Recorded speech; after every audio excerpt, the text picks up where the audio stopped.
You're listening to the Jersey Guys Podcast, the show that talks about hard rock, heavy metal, AOR, and West Coast music. In-depth conversation and special guests are always on tap, so settle in and turn it up. Now, here are your hosts, Tom and Mark.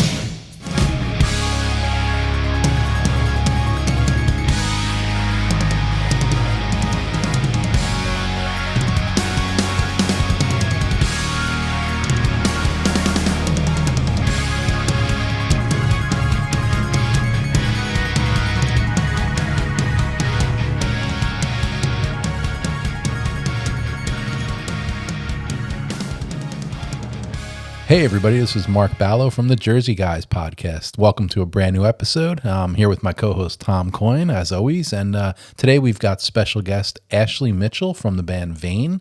Tom, how do you think this one went? I was very happy with this. He went through the whole catalog, the beginnings of the band.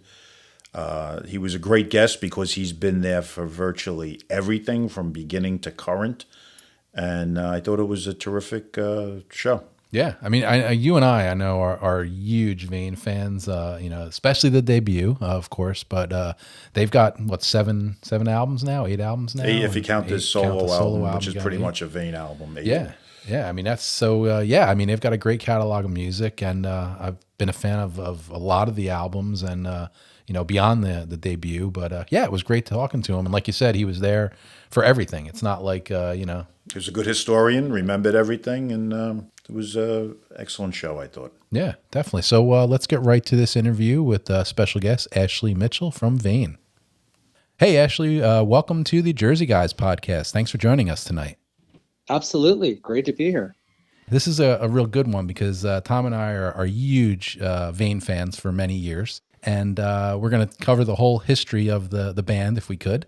So if you have about 4 hours, you guys are going to test my memory. Yes, right? yes. Oh my God. Well, one of the things we like to do on our podcast is we get a lot of guests on, and it's like we don't want to just sit there and say, hey, what are you guys doing currently, or what do you got coming up, and then that's it. We kind of like to start at the beginning and kind of work our way forward, go through the albums, and give the listener like a whole background of the musician we're talking to. So kind of in that spirit, I guess I'll start, and I just wanted to go back to even prior to Vain. Let's talk about, Ashley Mitchell and how you got into music and all that stuff. And then we'll go into, the formation of Vain. But let's go back early in those early days. The early days. So Tommy and Jamie and I all went to high school together. So we same class, same everything. And my first experience playing music, I was one of those kids who came to the party late. I loved music. And I wanted to be a musician. My dad was a piano player, but he never, ever, taught me to play music at all because his parents had forced him to play music. So he kind of resented them for that. So I was 16 when I got my first guitar, really late in the game. But I loved music. I loved my musician friends, and all I wanted to do was be on stage with them. So I had an opportunity our senior year. We put this little band together to perform our senior year for the class. And nobody wanted to sing. And I said, I'll sing. I didn't care. I just wanted to be on stage. I'm not a great singer, We put together a list of like Judas Priest and Iron Maiden and Motley Crue and all the stuff we were listening to at the time. And I just got I got a cool pair of spandex, like leopard spandex, and a mesh shirt, and went on stage. And, I didn't knock it out of the park, but the rest of the guys did. So that was really my first kind of band experience, but it did ignite my fire to want to be in a band and continue to kind of, because I was trying to learn how to play guitar, but trying to learn how to play guitar in the age of Eddie Van Halen was really, really difficult, right? I could barely do my Jimmy Page leads, let alone this Eddie stuff. So I kind of ended up on bass by default. So I was living with a woman, and she was good friends with Davy. And Davy was in a terrible rollover car accident, right? And he couldn't work, and because he couldn't work, he lost his apartment. So he came to live with us. And we just became really, really great friends. He's just like, can you play anything? I'm thinking of starting this band, because he was in a couple bands already in the Bay Area. And I said, well, I kind of play guitar. And so I tried trying out a guitar, and I was just horrendous, like not even close to being the quality that they needed. And we remained friends, and they had a really great, solid bass player. His name was Jeff Barnacle at the time. But he had a family, he was a contractor. And the idea of being in a band, full time and dedicating your life to it was just not for him. So he left the band and left all his equipment and everything. And just said, yeah, if you find somebody, you can use my stuff until, they get their own. And I didn't have any stuff. So, Davey literally put a bass in my hand and said, okay, learn how to play it and you could be in my band. Yeah. Okay. That's cool. I guess was this around like 1986 or so?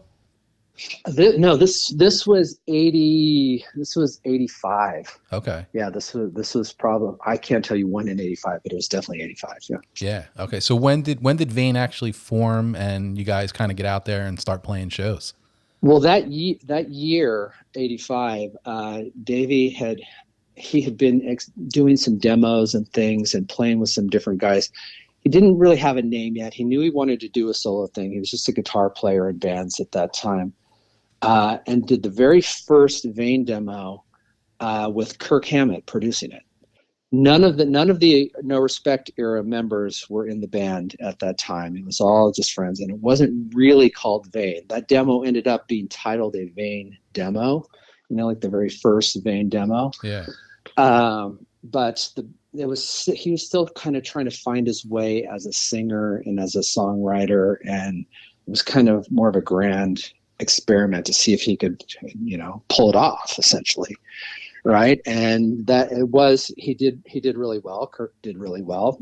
None of the songs we never did any of the songs, subsequently. They're all on demos someplace. I haven't heard them in years. I couldn't even tell you the names of them at this point. Okay. But yeah, that kind of was the very, very beginning.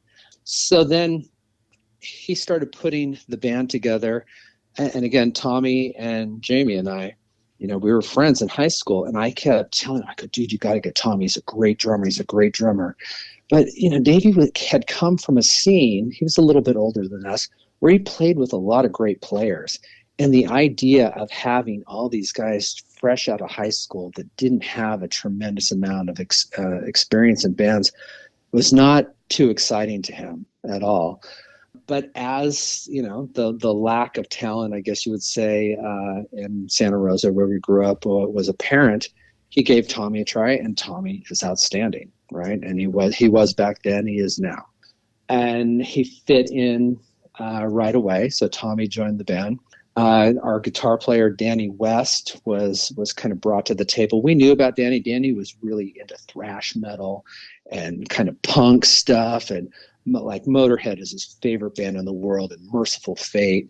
And our manager, Katrina Sardovsky at the time, kind of got Danny interested. At first, it's like the idea of wearing makeup and having this big flamboyant thing. It's like, no way, that's not for me.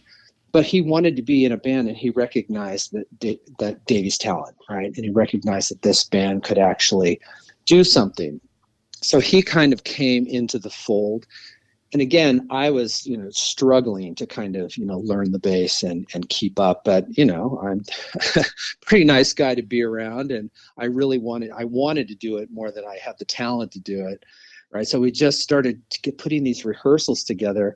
And Davey told me years later, goes, after some of those early rehearsals, man, I would go home and I'd get BAM magazine and I'd just scour the ads for guitar player wanted ads and see what I could find out there, because it was so bad. Danny, coming from thrash metal, was playing everything on 10 always, no sense of dynamics.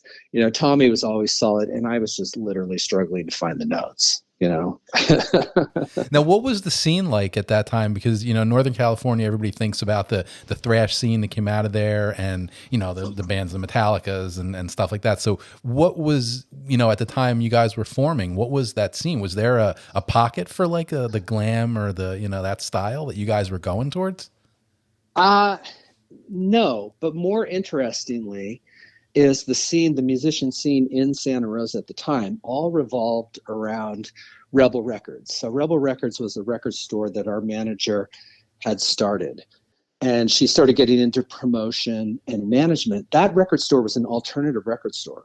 There was like 3 record stores in the Bay Area at that time where you could find heavy metal records or punk records or, you know, anything on the alternative spectrum, right? Okay. And it was Rebel Records and the Record Vault in San Francisco. And I think there was another Record Vault in Walnut Creek at the time. So in the North Bay, that was it. So it attracted, you know, musicians and people that were into these styles of music that you couldn't find, you know, down at Warehouse or Tower Records. So that store, you know, in any given day, like the guys from like Larry and Ralph from Victims Family, a great punk band out of Sonoma County, they'd be hanging out there. At the time, Doyle Bramhall Jr. was living in Santa Rosa. Oh, wow. Right. And he was hanging out there. I mean, at that time he had a mohawk and like, you know, black eyeliner, and he was like this little punk kid. Oh, really? Wow. Paul Taylor. Play with Roger Waters too, Doyle Bramhall? Oh yeah. Yeah, absolutely. He did, yeah. Yeah. He's fantastic. Unbelievable guitar player. Paul Taylor from Winger. He was kind of our hero. He led the way in Santa Rosa. He was in a band called Stark Raving Mad that anybody in Santa Rosa just thought was amazing. You know, Eric Martin was in the band, and Paul Taylor, and he got a gig with Aldo Nova, touring with Aldo Nova, and so he was kind of like our you know, everyone kind of wanted to be Paul in Santa Rosa, but he, you know, you would see him there from time to time. So we had this little kind of, you know, record store scene, you know, for people who just wanted to do this different stuff. And that's where we would go and hang out, hear different music, and meet other players in town. Ron and Chris from the Sea Hags, too. They would be there. They were from Santa Rosa also. One of my all-time favorite albums. The fact that there was never a second one always killed me. Yeah, those guys were volatile. No, I know the whole story behind. I know why there wasn't a second album. It just annoys me there wasn't, because I liked it so much. I know why there wasn't.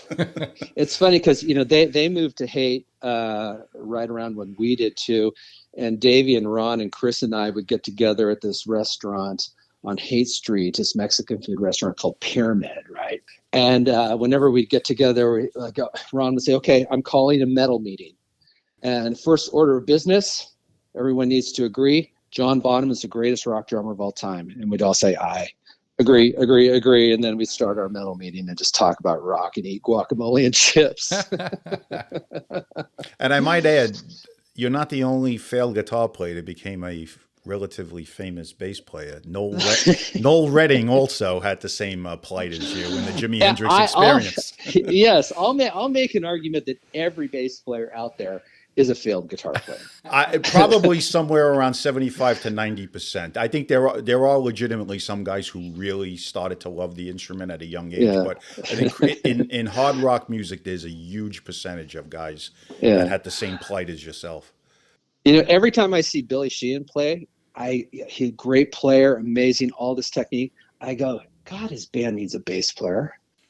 Well, yeah, and that's you know, someone needs to hold it down a little once in a while. Well, he is playing guitar on bass, right? Yeah, that's always been, exactly. You know, it's just as a side note, as popular as he is, there is a lot of purists that don't like him for that reason. And I get it, yeah, because he doesn't exactly stay in the pocket that often, so to speak.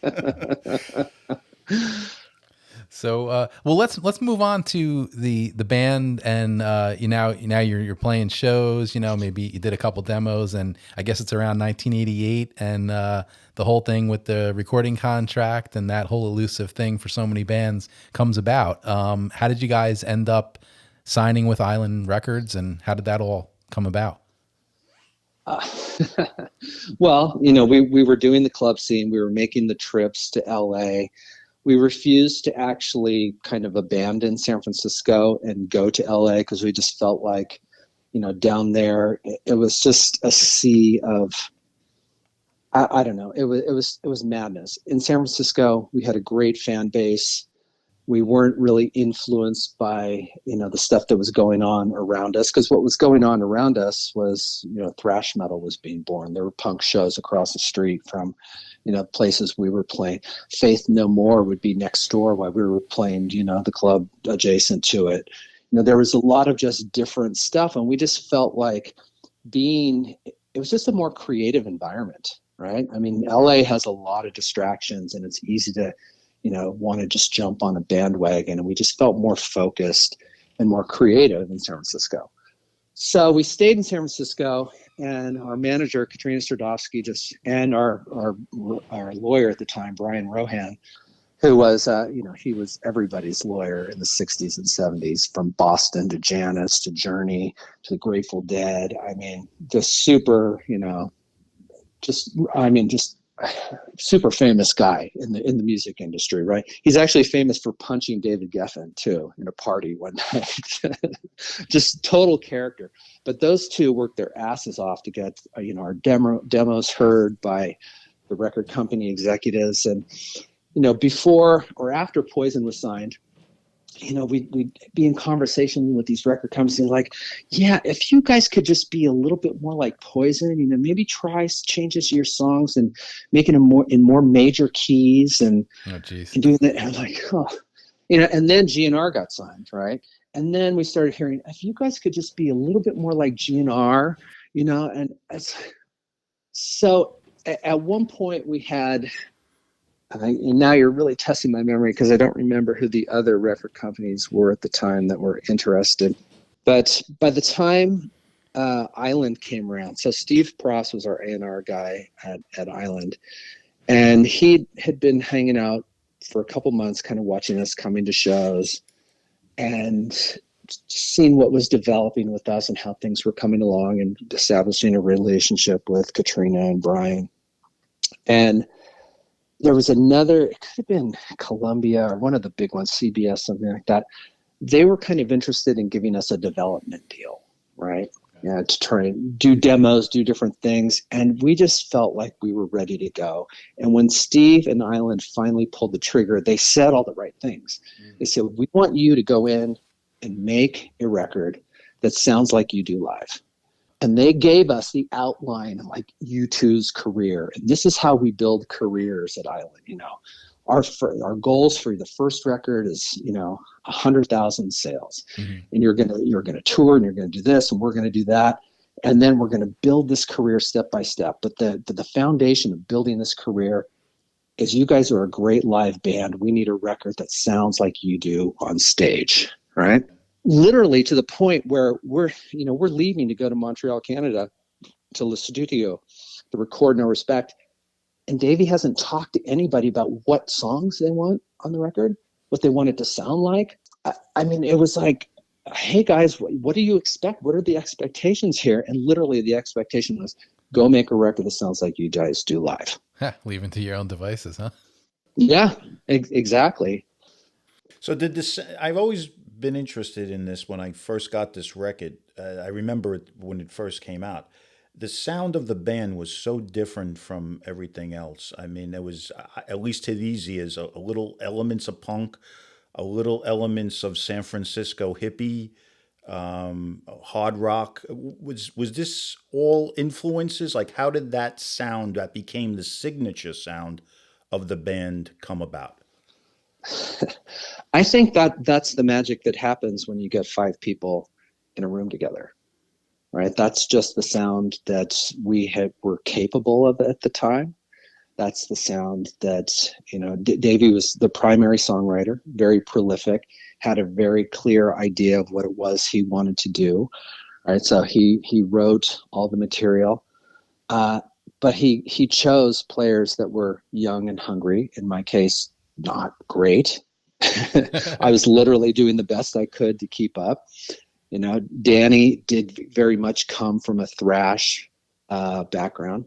Tommy played in a punk band called the 4-Time Losers for years around Sonoma County. So yeah, there was this punk thrash, element. And then of course, Jamie was, just a Eddie Van Halen, Randy Rhoads follower, fan. and just really brought that element of precision guitar playing and aerobic guitar playing, and it really just an incredible sense of phrasing and melody at times too. So it was this melding of these different, talent levels coming together.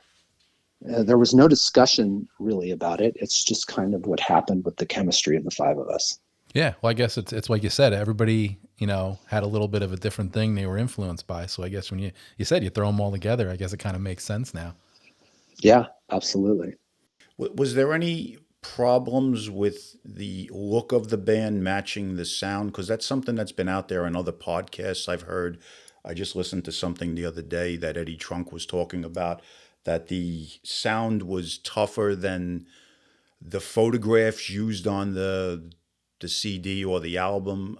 Is there any truth to that, or did you guys feel that? Or so in 86 and 87, I think that Hanoi Rocks especially influenced a lot of bands. It was so over the top, and it was so cool. And I think that, people wanted to take that and even take it a step further because it was so outrageous.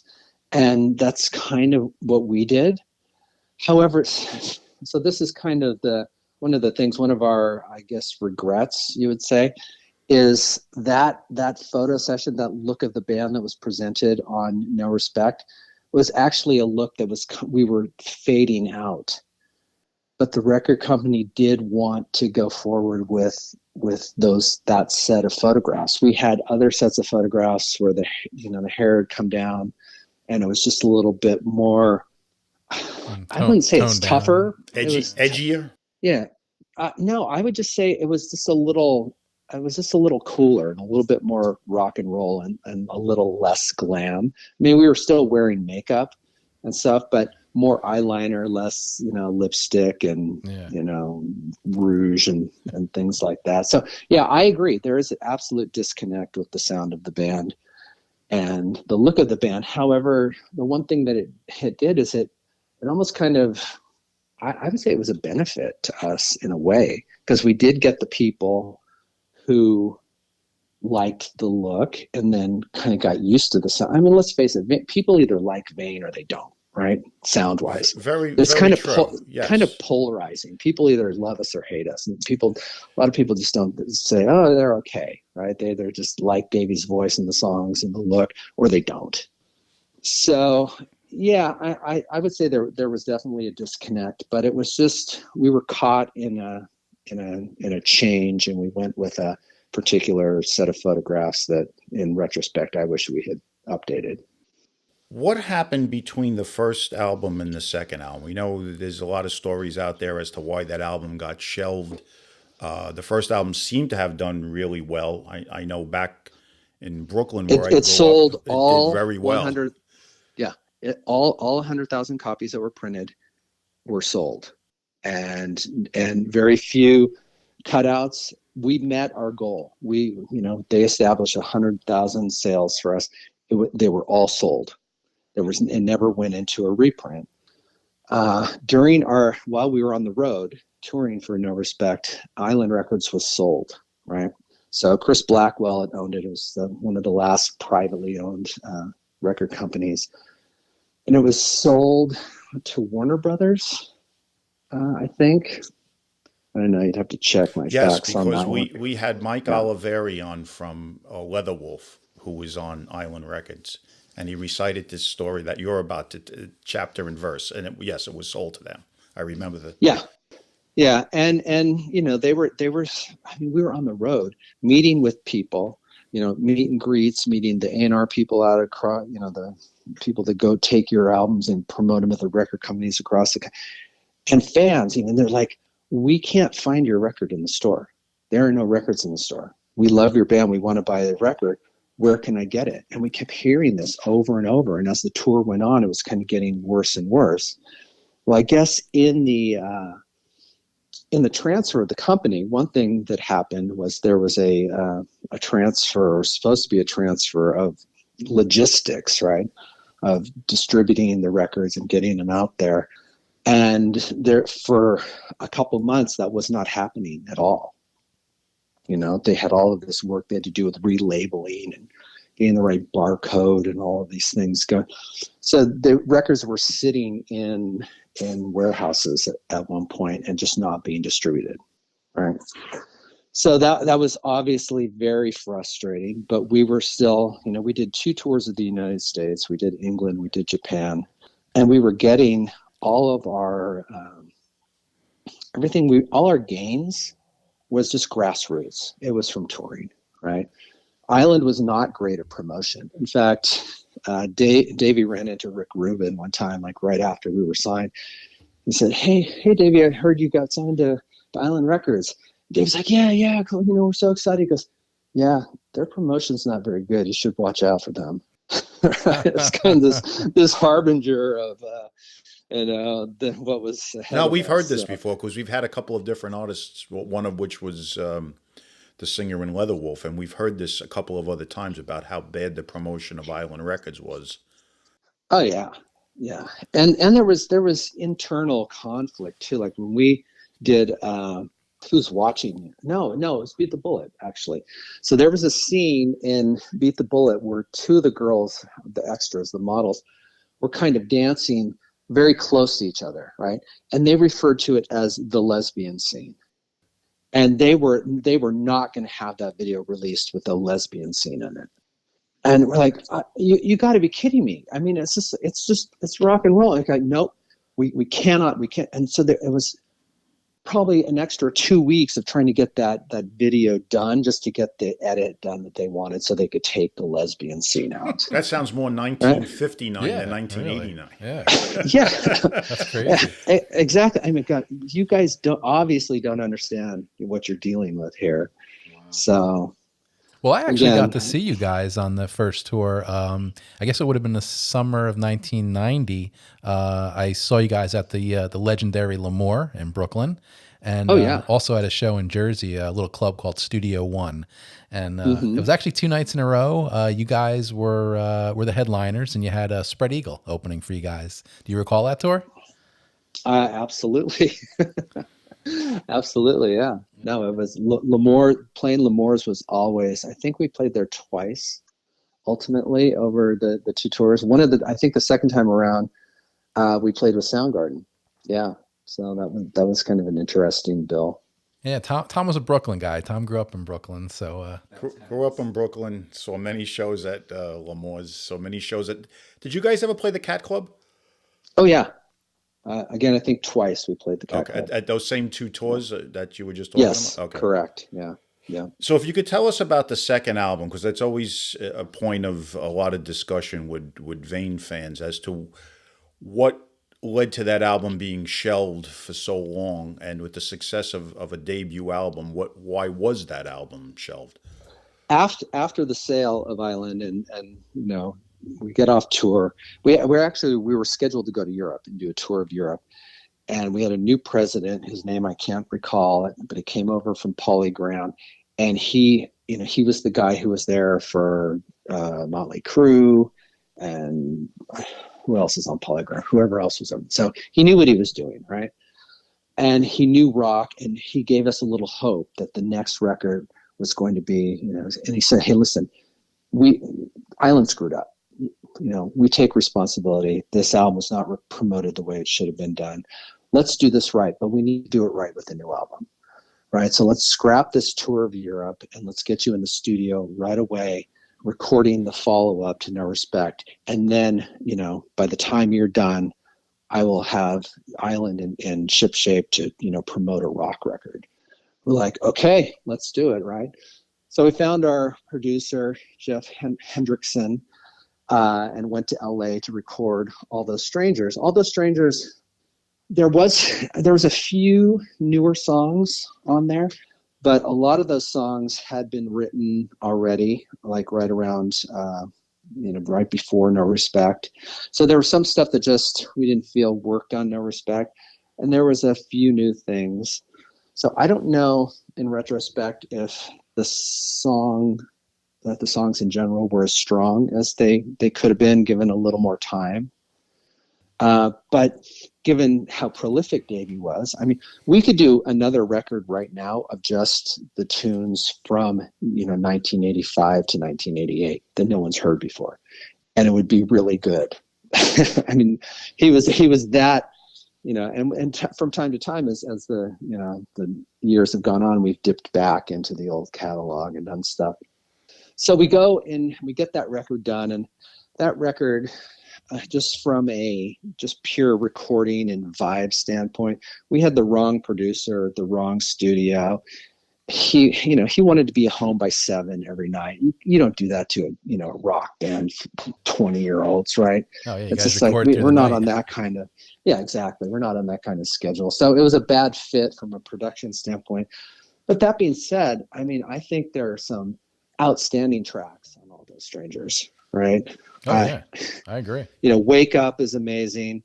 Love Drug is amazing. Planets Turning. I mean, there's some really good stuff on that record. Here Comes Lonely is my favorite song on it. Here Comes Lonely is one of those ones that was from pre No Respect, and it was being considered for No Respect, but we just felt like it didn't fit on there. Love Drug is a great song too. Yeah. In fact, we'll be doing that one at the Whiskey this coming Friday. Well, I was going to mention that actually, but I mean, by the time we roll this, that show will have been in history. It'll be in the rearview mirror. But as we get to the end of the podcast, we'll talk a little bit more about any future things you guys got coming up. Okay, so we get the record done. It wasn't the greatest experience, but oh well. During that, as we're kind of finishing up and mixing, the president, who came from Polygram, who said, who knew rock, who gave us this new direction and hope, left Island. And Chris Blackwell, who used to own it, decides he's going to come back and run it, right? And he knows reggae, he knows jazz. They had a burgeoning kind of hip hop label called Delicious Vinyl that was doing really well, but he just didn't know rock, right? And so they print up the promotional cassettes and they send them out to the press, and 2 weeks later they drop us. They drop us. They drop Anthrax. They drop the Buck Pets. They drop Leatherwolf. They clear their rock, roster. Because he says, like, we're not a rock album. We don't know what to do with this. Right. So there we were. I mean, this is what, 1990 at the time? Yeah, I think it was supposed to come out in 91. 91, yeah. And obviously here comes grunge. We were right on they said, okay, well, we'll give you the masters. You can go shop these. So Brian and Katrina started shaking the bushes to see if we could get any interest. But every A&R guy at that point was running around looking for the next Nirvana. They wanted nothing to do with any band that didn't sound like Nirvana, right? It was such a trend-fixed A&R scene back then, for sure. Yeah. Well, I remember one of my friends actually was writing for a local magazine or music newspaper here in New Jersey, New York. They were called Rough Mix Magazine, and he actually had the promo cassette of All Those Strangers to do a review and everything, and obviously it just never happened. Yes, and if you look at that cassette, this is how wonderful their promotion. Well, I don't know what department would have been in charge of this. The spelling department, maybe. But on one of the, I think it's on the spine, it says All Those Stangers. That kind of says it all, right? Yeah, exactly. So this album now got shelved for quite a long time. I'm sure the band was aware of the fact it was bootlegged like crazy all over eBay and the internet, and it finally saw the light of day. I have it as a extra disc on the Enough Rope album as a 2-for-1 in Japan. Was that the first time it actually got a proper release? Yeah, in 2009 was the first proper release. Yeah. After years and years of just kind of sitting there doing nothing. So we move on to Move On It. What could you tell us about that album? Tom, before we do that, I wanted to get a little bit of a timeline from you, Ashley, about, because after that didn't happen, All Those Strangers, of course, what happened? The band Road Crew. Yeah. I'm sure like most people who are fans of Vain will know about it, but maybe some won't. You know, what was the timeline with the second album, you guys getting dropped from Island, and then the whole Road Crew thing coming about? Pretty quickly, actually. After we got dropped, we were trying to kind of figure out what to do. One idea was to just get in a station wagon and just start going, across the United States and playing and just try and, drum up some kind of interest. The other idea was to go and well, they were shopping All Those Strangers, already, but there was no interest. And then, our manager gets a call from Steven Adler's manager and said, he's clean now. He's got his shit together. He wants to start a band. He loves Vain. He would love to start a band with Davy. And I mean, Davy is a fiercely, fiercely loyal person. A band is not just a band to him. It's family, right? He has a very, very close circle of friends, and it's pretty much just made up of the people that he plays with. So he's a very, private person in that way. And so the idea of breaking up Vain, just was a nightmare. It was it was an opportunity, but it was a total nightmare for him and everybody else, right? However, Brian Rohan, our lawyer, essentially sat him down and said, listen, we have no opportunities here. Nobody's calling us back on this record. Nothing is going on. This is an opportunity to go work with somebody who has a name in the business, and where we could actually drum up some kind of record label business. My advice to you is to say yes and take everybody you can from the band with you. And obviously that meant that Tommy was not going to be a part of this, right? But we were all very, very close friends. And I remember meeting Tommy at Hun Sound after we all kind of got the news of this. And I just burst into tears. Vain was done. Tommy's one of my best friends. He was kind of left in the lurch. In fact, initially, I said no to Road Crew. And Danny kind of viewed the whole thing as an opportunity, because Danny was really starting to come into his own as a songwriter, and Vain didn't have a lot of room for other songwriters because Davy was so prolific and he had a very clear vision of what he wanted to do. So Danny was ready to start something up. Tommy joined a band called Shine with Danny, and actually I joined too. But living with my back in my dad's again and looking for a job, I got so fucking depressed that I just called up Davey and I said, "You still need a bass player?" And essentially went down there to go check it out, and then ended up joining Road Crew as the last piece of that puzzle. Oh, okay.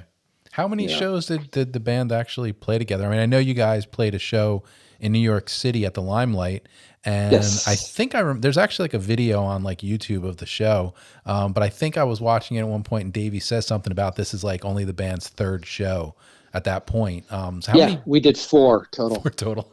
Yeah, wow. 4 shows. Yeah, we did a show in San Francisco, a show in Cotati up in Sonoma County near Santa Rosa, and then a show at a place called the Boardwalk in Roseville out near Sacramento, California, and then the Limelight. Oh, wow. That was it. Yep.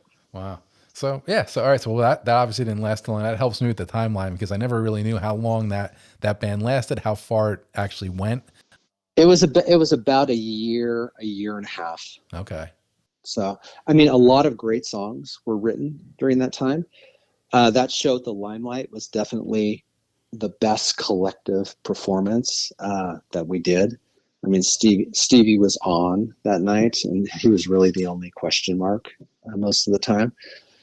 And yeah, it was a very dark period, especially discovering that he was not clean any longer and having to deal with that. But it produced a lot of really good music that obviously surfaced later on other albums. Was the intent of that to come out as an actual band? Obviously, you guys were touring with the intent of that being signed, and since you had an original Guns N' Roses member, why did that not happen? Okay, this is an interesting story. We were very close. In fact, Geffen had verbally agreed to sign us, and we were sitting in Stevie's living room one evening with the A&R person from Geffen. I mean, we had done a private showcase for John Kolodner, so we had his stamp of approval. Again, back in Stevie's living room, hanging out there, talking about, what the record's going to look like, what we're going to do, kind of getting all the logistics going. And there's a knock on the door. We're in the living room, and the front door's in the living room. Stevie opens the door, and it's his drug dealer, and he hands him a bag of heroin. Oh, jeez. In front of everybody. And the people from Geffen just looked around at us, and they just got up and they left. That's something like out of a grade B movie that you... I mean, come on, and I know Stevie feels horrible about it. In fact, whenever any of us see him to this day, he always apologizes for how he fucked everything up. But I mean, we were like so close once again. So now the band regroups as Vain again, and Move On surfaces. How did that all come about? We kind of moved back up to San Francisco, and we needed a drummer. Tommy was now entrenched in these other bands and projects that he was doing. And we stumbled across Danny Fury, who used to be in the Lords of the New Church. And he was interested in being in the band, so we brought him over from England. And it just worked. It just had kind of this, cool, different feel that we really hadn't had before. And Davey was starting to write these songs that were a little bit more, from his roots, I guess, more like 70s style rock. A little hippy dippy. Yeah, absolutely. Yeah, no, because he was definitely steeped in fact, funny thing is, it's like what Davey really listens to is like 60s and 70s Motown and R&B. That's like his wheelhouse. That's his influence. But then, this era of heavy metal from 1979 to 1984 came along that just affected all of this, from Van Halen to Judas Priest to, and Scorpions and all these bands. And I think that was the catalyst for the band to start making music like that. But, he, like the rest of us, were steeped in 70s rock, and in his case, 70s kind of R&B. So he started kind of moving that direction, songwriting wise, because at this point, when you're making records and you can make anything you want and there's no expectations, you're allowed to be an artist. I think that was the good thing about our careers. I look back, nobody has ever told us what to do. Everything that we've recorded and everything we've put out has been exactly what we've wanted to do as artists. Yeah, I mean, that's something that's, so many bands practically nobody can say that. Yeah, I know. And except for, Bowie can say that, right? Neil Young can say that, but I'm sure they had fights, but they still did exactly what they wanted to. Yeah. So from an artistic standpoint, there's always been complete freedom. So yeah, we went down that rabbit hole. And honestly, I mean, that style of music is like, when I go back and I listen to the catalog, I listen to Move On It, and I listen to In From Out of Nowhere, the Davy Vain solo album, which really is a Vain album, probably more than anything else, because that's just what I like. So that's a great album. I mean, yeah, I knew that was kind of like, I had seen some interviews with Davy where he said it's it's essentially, it was a Vain album. But yeah, I mean, and it's a great album at that. You guys all played on it too, right? Move On It we're talking about? Well, the Davy Vain. I'm sorry. Okay. We're skipping up to that. So the Davy Vain solo record is really Louis Sonor, Davy, and I. At that point, that was kind of the core band, and then we had a guitar player, Craig Bearhorst, who was playing with us a bit. He's on a few of the tracks, but at that point, the band Vain had boiled down to just the three of us, really. So on Fade, on the Davy Vain solo album and on the line. The core members are really Davy and Louie and I. So was your following at the time in Japan strong? Because I know you had a deal with Polystar on these albums, which usually was at the time was a pretty good deal for artists that weren't grunge artists to have a deal like that. Yeah, I mean, No Respect had done very well, right? And they were begging for some kind of follow up, right? And so Move On It was really kind of that was the intention. I mean, they came to us and said, we want to put another Vain album out. Okay. Right. And Fade as well, they released over there. In fact, Danny had just done his first solo album called Taste the Sounds. At the same time, Fade came out, and Davey and Danny went to Japan together to do kind of a promo tour of those two albums. Now, would you say Fade was pretty similar in style to Move On It? Would I say no? Fade is this kind of weird. So we had just started playing with Louie, and Danny Fury had some issues, as a lot of rock musicians do, and it was becoming less and less reliable. And we were introduced via a friend to Louis Sonor, who, I mean, he was just an undiscovered, great talent. And Davey and Louie and I essentially locked ourselves in a studio and just learned, up until, this is how I describe it, up until that point, I considered myself a bass player. After a year of playing with Davey and Louie locked in a studio, I consider myself a musician. We would go to rehearsal and we would just play 30-minute jams, exploring different keys, exploring different, tempos and rhythm patterns and all of this stuff. And it was just fun. It was like, the three of us were the Grateful Dead or something. All right. and it was kind of like learning how to play music again and getting to know each other as players. And Davey was becoming more and more accomplished at singing and playing at the same time.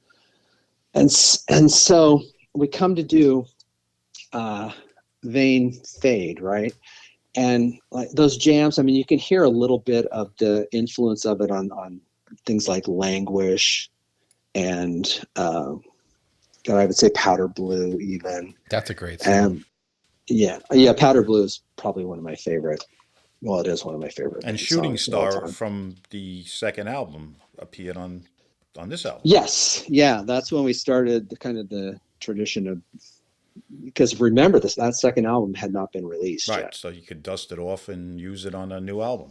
Exactly. Yeah. In fact, Planets Turning was on All Those Strangers too, and that appeared on Move On It. So because we knew there were great songs on there that we kind of want to present, and we didn't ever see, because at that point, Island still owned the masters to All Those Strangers, and we could re-record them, but we couldn't release those actual recordings. So we started kind of re-recording some of that stuff. That's a clever approach. Yeah. Did you change the songs totally, or were they pretty faithful to those original versions? Planets Turning is absolutely faithful. Let me see I'd say in both cases they were absolutely faithful to them. Yeah. Now, we spoke about the Davy Vain solo album a little bit. What could you tell us about one of my personal favorites in the catalog, On the Line? Kind of, to me, harken back a little bit to the early original sound. Yes. So after the Davy Vain solo album, I'll touch on that a little bit more before I go into On the Line. That album, it was essentially me and Davy in the studio. Right. And I love the Davy Vain solo album because I finally got to, I wanted to play keyboards and he let me. I wanted to play acoustic guitar and he let me. He was letting me do all of these things and have more influence on the arrangement and the tone selection. So from a creative standpoint, I loved that record because it was something that if I was to do a record of my music, it would be more something like that. Right. So I loved that, but I think it went a little too far in that direction, and we started hearing it from some fans and different things. I think Davey just started feeling like, okay, now's the time to kind of move this ship in more of a direction of where we originated from, right? So yes, there was a conscious decision on Davy's part to kind of, make that more of a hard rock record and move in that direction. And I think it's my favorite record. Is it really? Line. Oh yeah, On the Line. I think sonically, it's beautiful. I think the songwriting is the most honest songwriting I've ever heard Davy do. If I described it once during the pandemic, in the beginning of the pandemic, I started writing these song memoirs, if you will, right? There's a Facebook page called the Vain Army, and they were all saying, tell us about this song, tell us about this song. So I started doing these writings because we had nothing else to do, right? And when I got to, I think they asked about Drag Me, and I had to give a little background kind of on the album. I feel like this album was the first of the last Vain albums. Because when we did that album, I thought that was going to be it. I really did. I felt like that was going to end. And every album subsequently, I feel like, well, this could be the last Vain album. But Davy's songwriting, if you look at the songs, he's either looking back at his triumphs and regrets, and there's a couple songs that are looking forward with some kind of optimism. And there are some songs about just kind of struggling right now and getting through the day. And they're all really kind of, they're about relationships and this and that. It's the closest thing to a concept album I think we've ever come to, just because of that perspective. I know what he was struggling with, and it was coming out in his songs. And like I said, the honesty on that album, I haven't seen anything like it before or since. Interesting. I'm a big fan of the album, but I'm going to be an obnoxious fan and tell you I don't agree that it's the best album. We haven't got to the best album. We're coming up on it, though. Well, there you go. Yeah, that's funny. 2008, in between, after On the Line, and I saw you guys at Rocklahoma out in Pryor, Oklahoma. Oh yeah, that was a great show. Mm-hmm. That was actually, I think, correct me if I'm wrong, wasn't that the when they had the big storm and all the side stages fell down? That was the day after. Yeah, the day after. Okay. Absolutely. Yeah, the day after we played, that happened. And I think one person was killed, actually. Yeah. No, I remember. I think it was actually I was actually taking photographs at the time, and Trickster was on the main stage, and just during our last song, I think the storm started rolling in. They kind of said, "Everybody get off stage," and we all ran, and I ran to the back where the tent was for all the press tent and everything, and we hung out there. And I remember the rain and the wind, and we were like holding the tent from flying away, and it was crazy. And then we come out after everything's over. After a while, we come out and we see the side stages are down, and it was crazy. Yeah, absolutely. I was sitting in the airport with Triumph, listening to them talk about their stagecraft. Yeah. Hey, I could say I saw Triumph, the one of the two shows that they did. Yeah, exactly. No, I thought Triumph was fantastic that day. I really loved him. But I've been a fan since years ago. Allied Forces, I love that album. Oh yeah, I was on board with them from like 79, 78 going forward. Mm-hmm. Tom's an old guy, Yeah, so am I. It's okay. I'm a child of the 60s and 70s, so I can associate with Davy Vain's inspirations.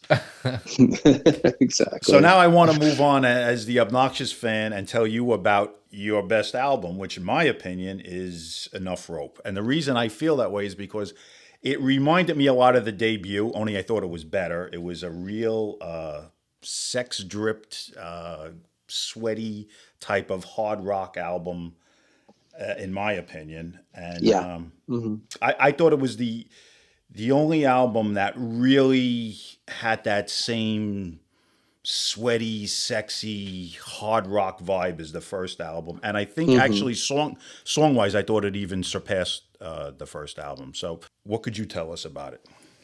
That's funny because this is an era where I was starting my business and I was not very involved. There are 4 songs on that album that I did not play on. The only 4 songs that I have not played on.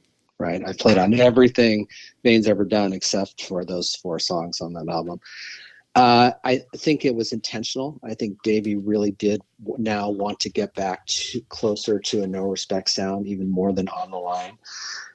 At that point, Tommy was kind of being more involved. I mean, there are songs on there that have Louis and Tommy on there, who, by the way, are like 2 really good friends now, and they're okay kind of sharing drumming duties, and if Tommy can't do a show, Louis is always willing to do it. In fact, Louis helped us get ready for this upcoming show because Tommy couldn't come up from LA. So it's very much a family affair, if you will. That's cool.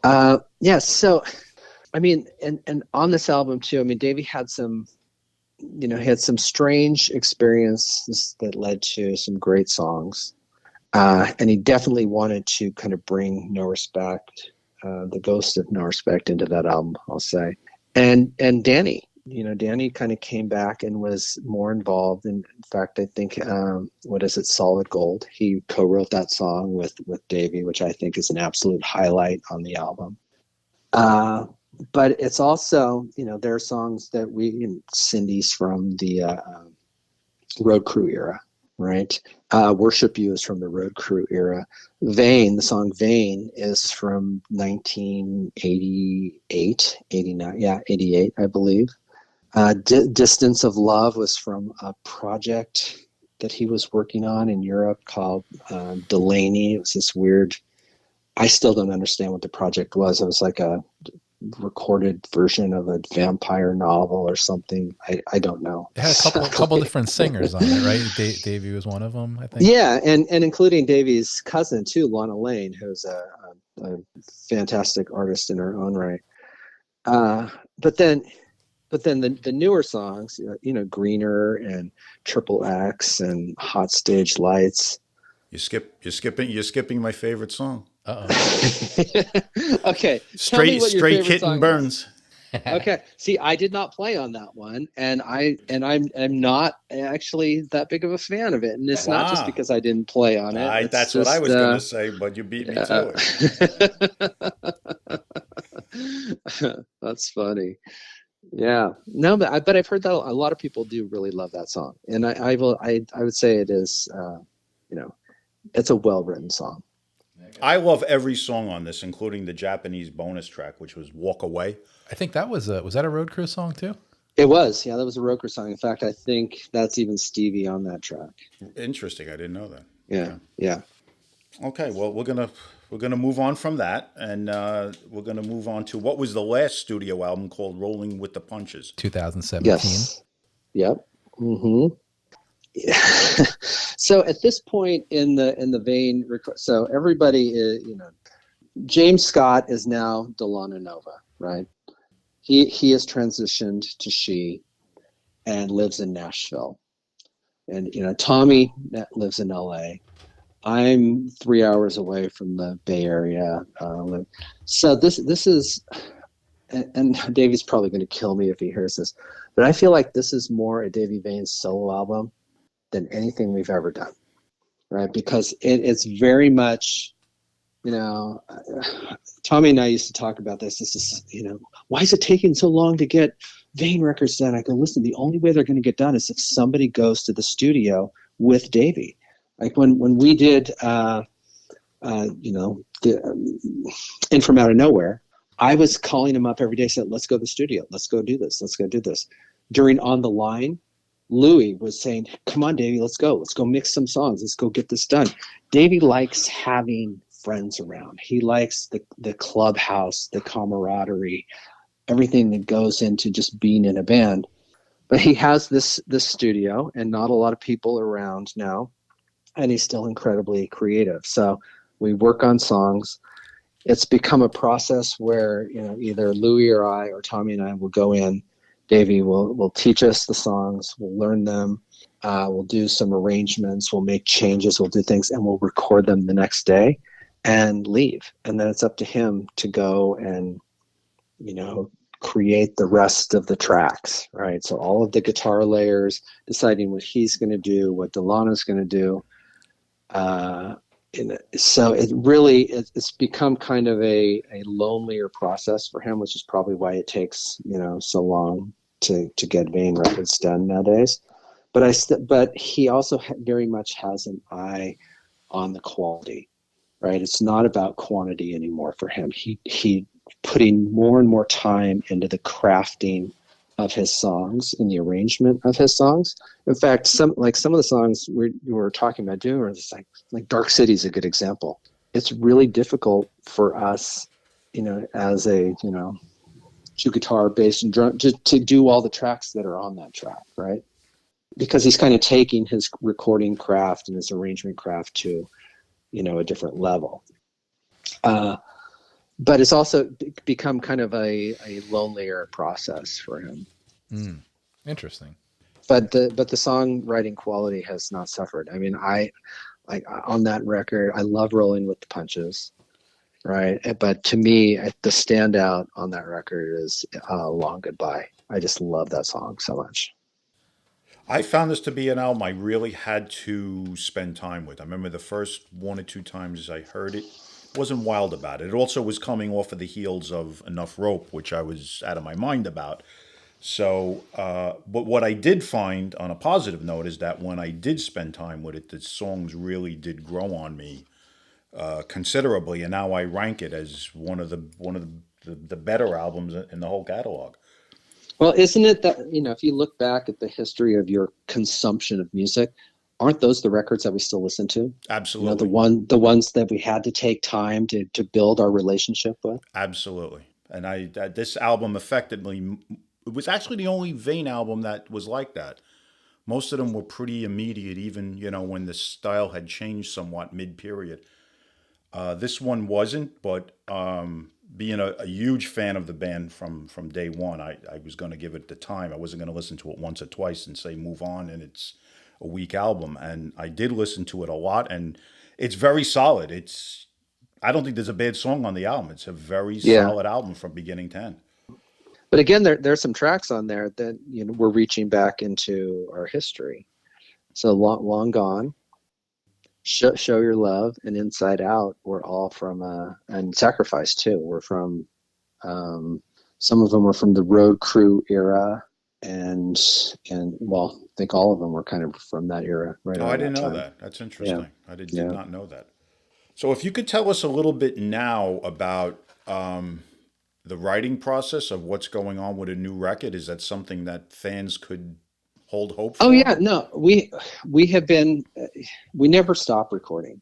So the minute one record is done, Davy's writing, he's calling us up, we go in, we work on this stuff, but it's very, it's a very slow process because of the logistics of where everyone's lives in their lives. But we are getting very close now. What this is going to be at the 9th album. We went into the studio 2 weeks ago to record the basic tracks for the very last track on the album. About half of the record's already mixed, and he's working on, building the tracks for this last track that we did. So, I know better than to throw dates out there. I've been burned by that too many times. So, but I can't see any reason why it won't be released next year. Nice. Okay. Well, we're only a couple of months away from next year. Yeah. Mm-hmm. Nice. Well, that's something to look forward to for sure. Yeah. Yeah. So what does Vain have going on? We're recording this on a Monday night, and I think we'll get it up this coming weekend. But I know you guys are playing the Whiskey out in Hollywood on Friday night. And beyond that, is there anything else on the books as far as shows? The only thing we have on the books as far as shows after that is the Monsters of Rock cruise next year. So I think that's the end of March, into the beginning of April. Gotcha. Okay. Yep. Now you guys just came off. You just played M3 this past M3, right? The most current one. We did. And I think the that was coldest M3 in history. Was it? Oh my God. I've been to a freezing. few, but I haven't been in the last several years. But I think you guys played about maybe 3 times or so. Yes, yeah, it has been 3 times. So, Nice. And some of the cruises, like you said, you got that coming up. You've done the cruises before. mm-hmm. Yeah. So, well, I guess that's something to look forward to come the when the new album finally does hit, and hopefully you guys will do more shows. We got to get you guys to come to the East Coast. You know, maybe come to New York, New Jersey. Yeah, it's the problem is finances, right? I mean, trying to actually, people have lives and they have businesses, and to make, a tour worthwhile, you have to be out there for a while, right? I mean, it takes some time before you even break even, and then you get into profit territory. Nobody has the time to take away from their businesses and their families to do that. So, because this is Vain is very much a passion project, and it always has been. Nobody's getting, well, we're barely getting paid for stuff, let alone, being able to make a living at it. So this is very much something that we look at as, our art and our legacy, and we want to share it with people, and we'd love to play for people all over the place, but the numbers just don't pan out. Yeah, sure, of course. Well, hey, Ashley, I really appreciate this tonight. Tom, appreciate anything else, Tom, that you wanted to add? So I just want to plug a couple things. Plug away. So maybe Sure. we can build the fan base a little bit. Definitely. So we do have on Facebook, it's a private group, but it's called the Vain Army.